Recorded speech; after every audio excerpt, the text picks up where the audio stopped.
बनारस के एक छोटे से गांव में स्थित एक पुरानी हवेली में वर्मा परिवार रहा करता था। हवेली की शान सम्मान का हर कोई कायल था। इस विशाल भवन के अंदर की सजावट, ऊंचे ऊंचे दरवाजे और कांच की खिड़कियां सबको प्रभावित करती थी। हवेली के बीचों बीच एक बड़ा सा आंगन था जहां आम का एक विशाल पेड़ खड़ा था। इस पेड़ के नीचे अक्सर परिवार के लोग बैठकर बातें करते, चाय पीते और बच्चों के खेल देखने का आनंद लेते थे। सावित्री देवी और गोविंद वर्मा का घर था यह।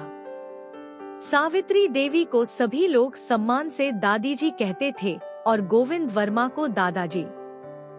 सावित्री देवी और गोविंद वर्मा के 3 बेटे थे, सबसे बड़े रमेश, मंझले श्याम और सबसे छोटे नरेश।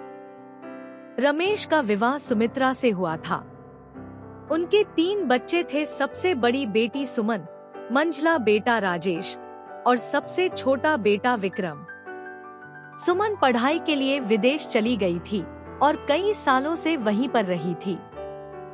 मंझला बेटा श्याम दिल्ली में काम करता था और विदेशों में घूमता रहता था, जबकि सबसे छोटे बेटे नरेश का अभी विवाह नहीं हुआ था और वह परिवार के कारोबार में अपने पिता का हाथ बटाता था। सुमित्रा का व्यवहार घर में सबसे कठोर था। वह दादी जी और दादाजी के प्रति बिल्कुल भी सहानुभूति नहीं रखती थी। उसे लगता था कि बुजुर्ग लोग अब बोझ बन चुके हैं। रमेश भी अपने काम में इतना व्यस्त रहता कि उसे अपने माता पिता की परवाह ही नहीं रहती थी। एक दिन सुमन विदेश से लौट आई। उसने देखा कि हवेली में सब कुछ बदल चुका था। दादी जी और दादाजी बहुत ही बीमार और कमजोर हो चुके थे। सुमित्रा बहुत ही कठोरता से उनके साथ पेश आती थी और रमेश अपने काम में इतना व्यस्त था कि उसे अपने माता पिता की परवाह ही नहीं थी। सुमन के लिए यह स्थिति बेहद दुखदाई थी। सुमन ने सुमित्रा से पूछा, माँ, ये क्या हो गया है दादी जी और दादाजी को? वे इतने कमजोर क्यों हो गए हैं? सुमित्रा ने लापरवाही से कहा, अरे सुमन, तुम विदेश में रहकर क्या समझोगी? बुढ़ापे में ऐसा ही होता है। सुमन ने चिंता जताई, लेकिन माँ, उनकी हालत बहुत बुरी लग रही है। उन्हें डॉक्टर के पास ले जाना चाहिए। सुमित्रा ने चिढ़ते हुए जवाब दिया, डॉक्टर? और पैसा कहाँ से आएगा? हम क्या कम कमाते हैं? सुमन ने महसूस किया कि कुछ तो गलत है। उसने अपने छोटे भाई विक्रम और मंझले भाई राजेश से बात की। सुमन ने विक्रम से कहा, विक्रम, मुझे दादी जी और दादाजी की हालत देखकर बहुत बुरा लग रहा है। वे इतने कमजोर क्यों हो गए हैं? विक्रम ने सिर हिलाते हुए कहा, दीदी, मुझे भी कुछ अजीब सा लगता है। दादी जी और दादाजी का हाल दिन प्रतिदिन और बिगड़ता जा रहा है। राजेश ने भी अपनी बात रखी, हाँ दीदी, मैंने भी नोटिस किया है। लेकिन माँ पापा सुनते नहीं हैं। सुमन ने पार्वती से बात की, जो कि परिवार की वफादार नौकरानी थी और हर हाल में दादी दादाजी का ध्यान रखती थी। सुमन ने पार्वती से पूछा, पार्वती, तुम तो हमेशा दादी जी और दादाजी के पास रहती हो, ये क्या हो रहा है? पार्वती ने झिझकते हुए कहा, बिटिया, मैं तो बस चुपचाप देख रही हूँ। सुमित्रा बहू जी बहुत ही बुरी तरह से दादी जी और दादाजी के साथ पेश आती है।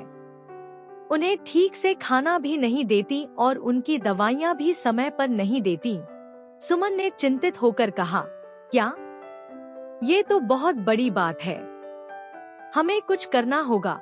सुमन ने अपने छोटे चाचा श्याम को बुलाने का निर्णय लिया। श्याम कुछ ही दिनों में गांव आ गए। श्याम ने सुमन से कहा, सुमन, मुझे सब कुछ बता दो। हम कुछ न कुछ करेंगे। सुमन ने श्याम को सब कुछ विस्तार से बताया। श्याम ने भी अपनी जांच पड़ताल शुरू की और पाया कि सुमित्रा और रमेश का व्यवहार वास्तव में बहुत ही क्रूर हो चुका था।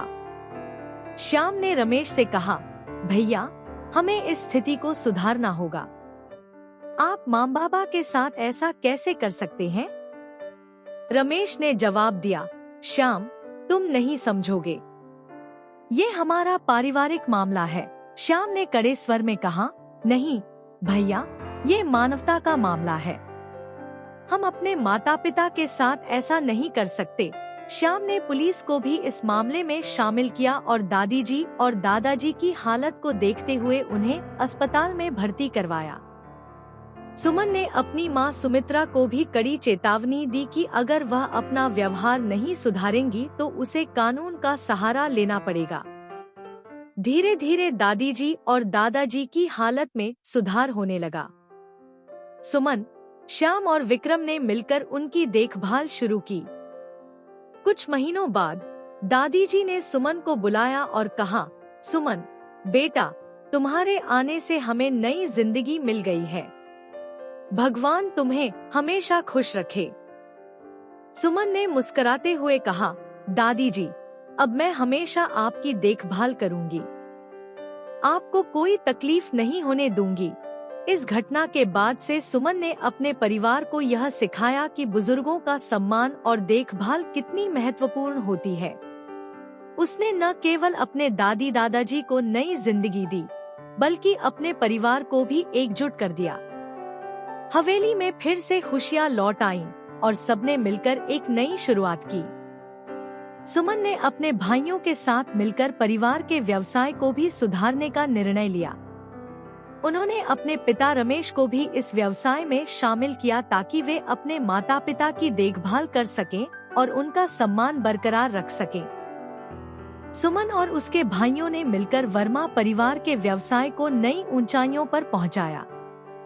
उन्होंने आधुनिक तकनीक का इस्तेमाल करके व्यवसाय को और भी अधिक सफल बनाया।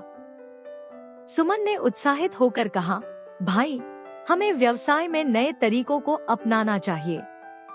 इससे हमें अधिक मुनाफा होगा और हम अपने परिवार की आर्थिक स्थिति को भी सुधार सकेंगे। विक्रम ने सहमति जताते हुए कहा, हाँ दीदी, तुम्हारी बात सही है, हम सभी को मिलकर काम करना होगा। राजेश ने भी अपनी सहमति दी, मैं भी सहमत हूँ। हमें एकजुट होकर अपने परिवार को और भी सशक्त बनाना चाहिए। सुमन ने यह भी महसूस किया कि व्यवसाय का एक हिस्सा समाज की सेवा में भी लगाया जाना चाहिए। उन्होंने अपने व्यवसाय से होने वाले मुनाफे का एक हिस्सा सामाजिक कार्यों में लगाने का निर्णय लिया। सुमन ने अपने भाइयों से कहा, भाई, हमें अपने व्यवसाय का एक हिस्सा समाज की सेवा में भी लगाना चाहिए। इससे हमारा समाज भी सशक्त होगा और हमारे व्यवसाय को भी एक नई पहचान मिलेगी। राजेश ने सुमन की बात का समर्थन किया, तुम सही कह रही हो दीदी, हमें शिक्षा, स्वास्थ्य और अन्य सामाजिक कार्यों में भी योगदान देना चाहिए। विक्रम ने भी सहमति जताई, मैं भी सहमत हूँ। हमें समाज की सेवा के लिए हर संभव प्रयास करना चाहिए। इस प्रकार सुमन और उसके भाइयों ने मिलकर न केवल अपने परिवार को एकजुट किया, बल्कि अपने व्यवसाय को भी नई ऊंचाइयों पर पहुंचाया। उन्होंने समाज की सेवा में भी अपना योगदान दिया और अपने दादी दादाजी को एक नई जिंदगी दी। वर्मा हवेली में फिर से खुशियां लौट आईं और सबने मिलकर एक नई शुरुआत की। सब कुछ ठीक होने के बाद परिवार ने नरेश की शादी की योजना बनाई। उन्होंने एक सुंदर और संस्कारी लड़की पूजा से नरेश का रिश्ता तय किया।